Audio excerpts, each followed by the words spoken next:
bonjour et bienvenue sur le plateau de Studio Commun. Je suis en belle compagnie ce matin, en présence de la formation Ishtar avec donc Maël Coulange. C'est bien ça? Non. Perdu. Voilà, Maël Coulange ici et Maël Duchemin ici. Bienvenue et bonjour. Bonjour. Bonjour. Salut. Je suis ravi de vous accueillir ici sur le plateau de Studio Commun. Vous êtes là aujourd'hui parce que pour vous présenter un petit peu, mais aussi parce que vous avez une actualité. Vous êtes en train de préparer un festival qui va se dérouler sur l'USAS.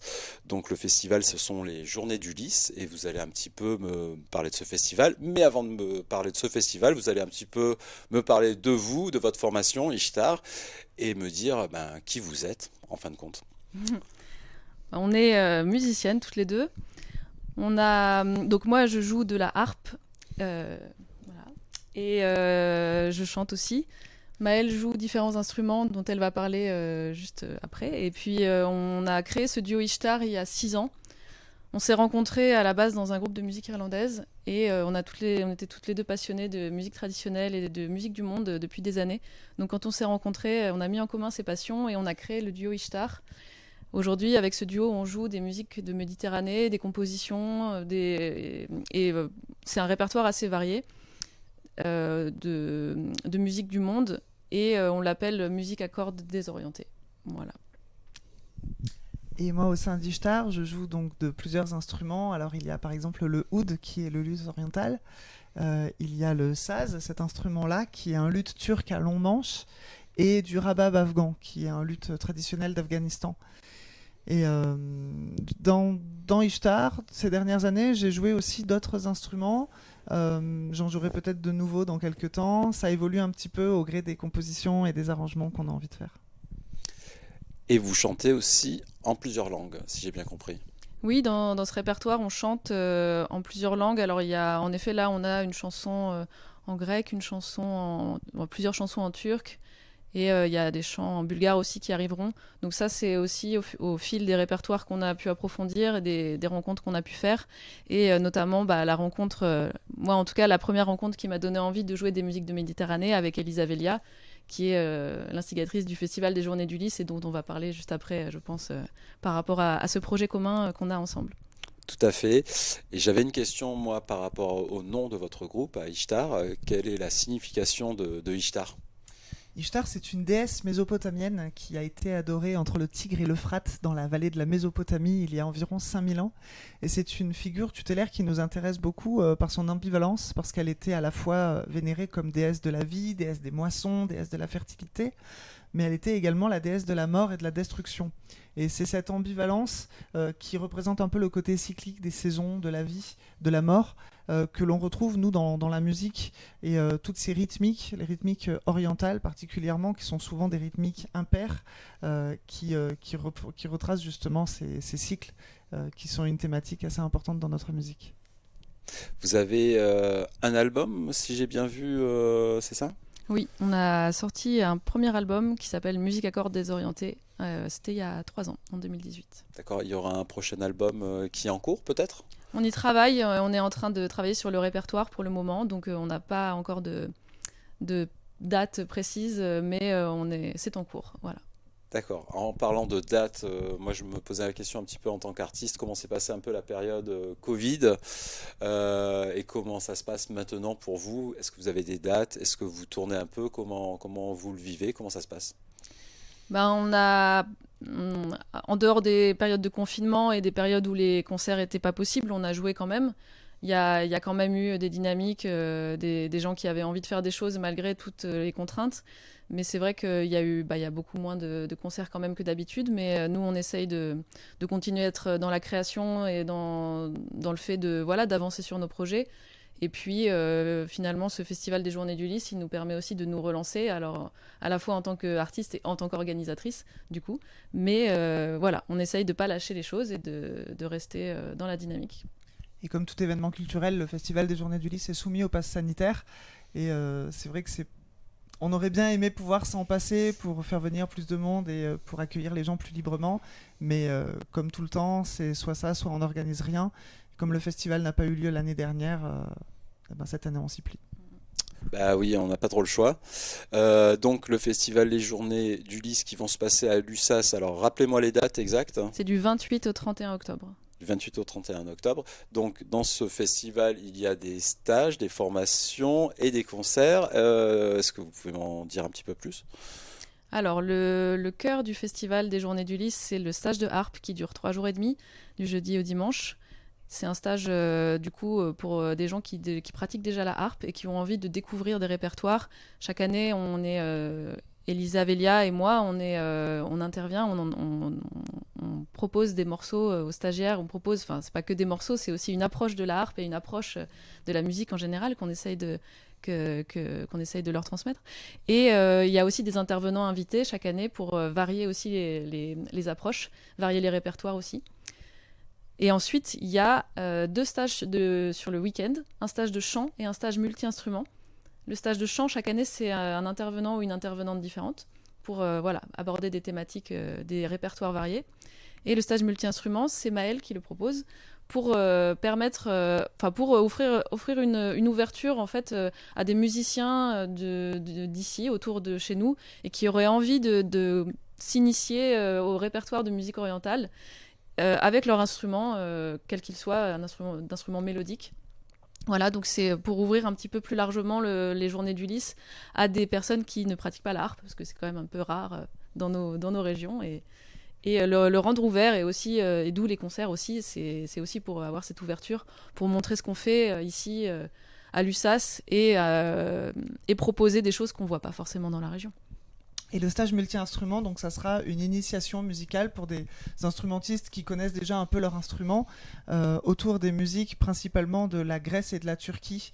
Là, les 3 points qu'on va aborder, ça sera les rythmes, les modes et l'improvisation autour de ces musiques-là. Donc l'idée, ça va être de dépayser un petit peu des musiciens qui ont l'habitude de jouer une autre musique et de leur faire découvrir un nouvel horizon musical autour de ces musiques de la Méditerranée orientale. Et je me posais la question, depuis combien de temps vous pratiquez vos instruments respectifs? La harpe, je la pratique depuis très longtemps. J'ai commencé à prendre des cours à partir de 8 ans. Voilà, donc très longtemps.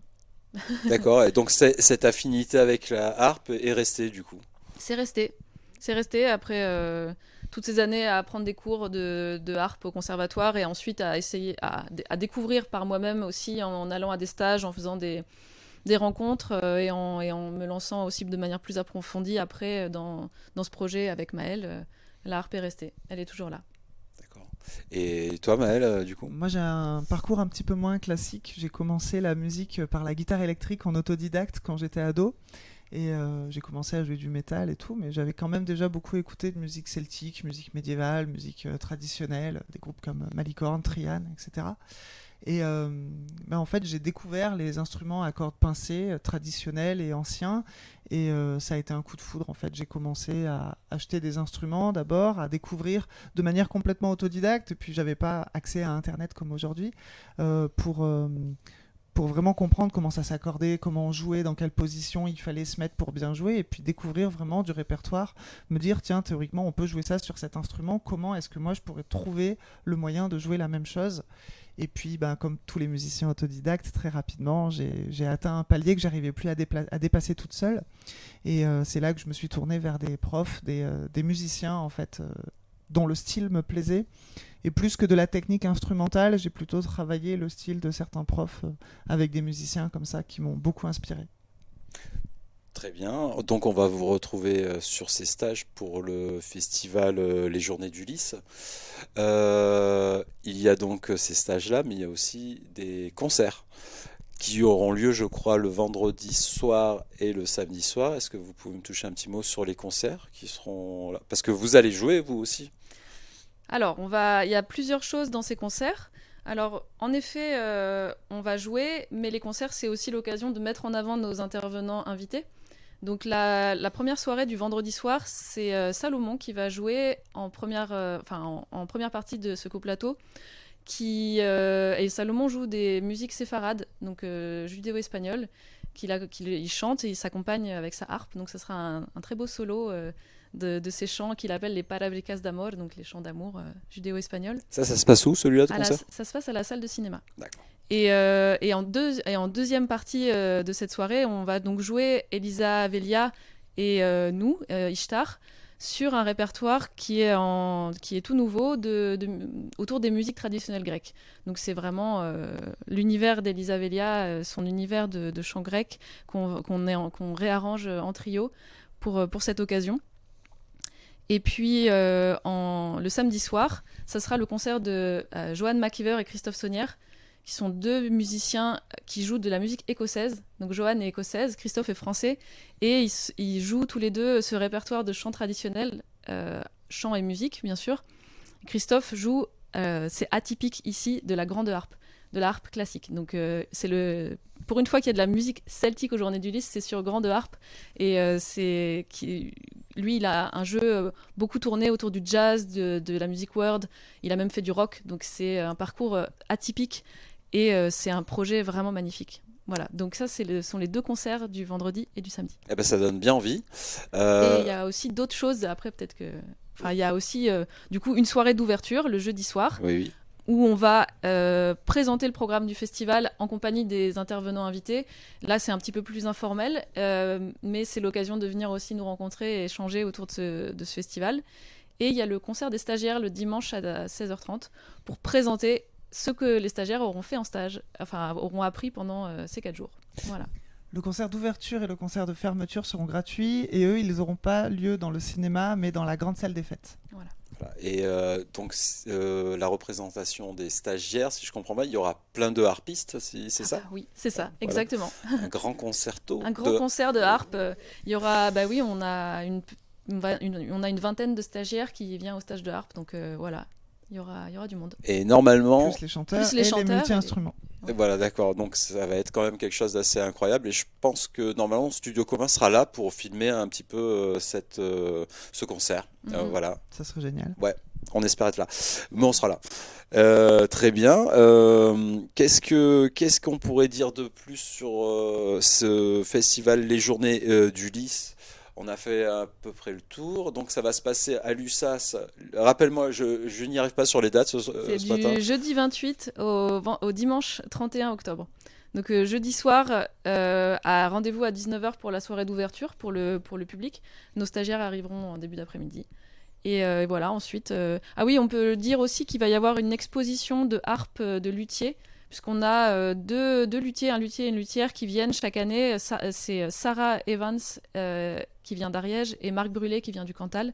Deux personnes, deux amis qui viennent présenter leur travail de fabrication de harpe artisanale. Donc ils seront là le vendredi après-midi.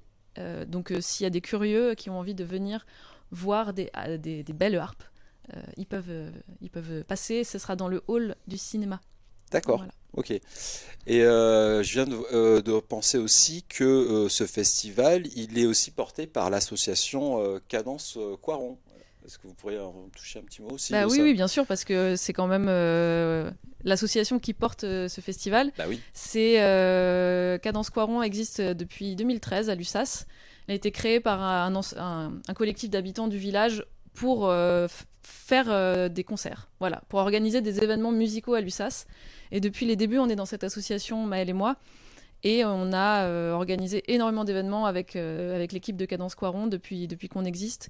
Et toute la partie logistique, bien sûr, assurée par les bénévoles de l'association. Donc c'est vraiment un outil qu'on a pour organiser ce festival qui est vraiment précieux. Très bien. Parfait. Et je pense qu'on peut retrouver les infos un peu du festival sur Facebook, le site internet. Sur le site internet de Cadence Coiron, sur le Facebook de Cadence Coiron, il y a aussi... l'association a sa page Facebook, mais donc sur le site internet de Cadence Coiron, il y a toutes les infos sur le festival, tout le programme, les informations pour s'inscrire au stage et tout ce qu'il faut savoir. Voilà. Les Journées d'Ulysse, le festival est porté par l'association donc Cadence Coiron, mais aussi avec le soutien de la commune de Lussas. Oui, la commune de Lussas, bien sûr, qui nous soutient depuis qu'on a créé ce festival, qui soutient d'ailleurs les initiatives culturelles qu'on a pu proposer avec Cadence Coiron depuis le début, et du coup, via l'utilisation des salles municipales, puisque le festival se passe dans les locaux, salles des fêtes, etc. Donc, c'est bien de pouvoir compter sur ce soutien. Et puis on va finir l'émission sur une note musicale. Vous allez nous faire un petit set musical, si j'ai bien compris. Je vois que Et tu as ramené voilà, la harpe. c'est ça. Rappelle-moi le nom de l'instrument. C'est le saz. Le saz, parce que j'ai pas du tout. En fait, c'est pas des instruments. On n'en voit pas tous les jours. Non, on n'en voit pas tous les jours. Tu peux dire la guitare bizarre, mais La guitare bizarre, non, le saz, c'est son nom. Donc C'est on mieux. va l'appeler C'est comme mieux. ça. Et ben, tout de suite, la première session musicale sur le plateau de Studio Commun avec Ishtar.